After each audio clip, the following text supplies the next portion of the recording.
உணவு, ஆரோக்கிய உணவு, குறைபாட்டு நோய் தீர்வுகள் 8 மாத குழந்தைகளுக்கான உணவு அட்டவணை. காலை 9 ஆப்பிள் கூழ், கேரட் கூழ், பூசணிக் கூழ், வாழைப்பழக் கூழ், சர்க்கரை, வள்ளிக்கிழங்கு கூழ், காய்கறி கூழ்.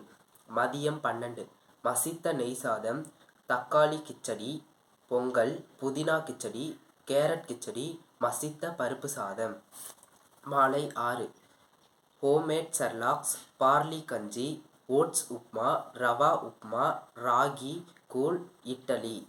அதிகாலை, நண்பகல், இரவு நேரம் தாய்ப்பால் அவசியம். உணவு முறைகள். காலை 7 மணிக்கு டீ 1 கப், பேரீச்சம்பழம், மேரி பிஸ்கட் 3 அல்லது ரஸ்க் ரொட்டி.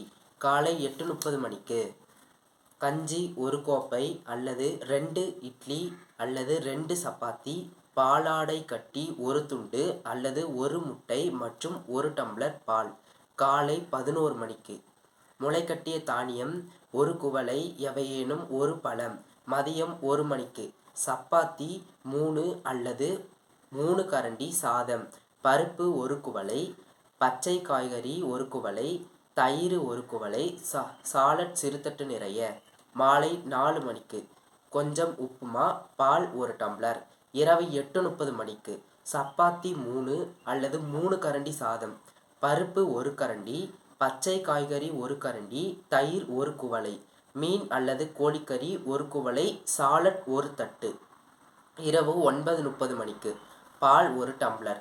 இவ்வாறான உணவுகளை ஒரு பெண் எடுத்துக்கொண்டால் குழந்தை எவ்வித குறைபாடும் இல்லாமல் நன்கு ஆரோக்கியமாக இருப்பதுடன் தாயும் நலமாக இருப்பாள் என்பதில் ஐயமில்லை. அதிக அளவும் உண்ணக்கூடிய உணவும். அதிக உண்ண வேண்டிய தானியங்கள். தாராளமாக உண்ணக்கூடியவை பழங்களும் காய்கறிகளும். குறிப்பிட்ட அளவுகளில் உண்ணக்கூடியவை இறைச்சி, மீன், முட்டை, பால், பயறு வகைகள். மிக குறைவாக உண்ணக்கூடியவை எண்ணெய், இனிப்பு, உப்பு, பதப்படுத்திய உணவுகள்.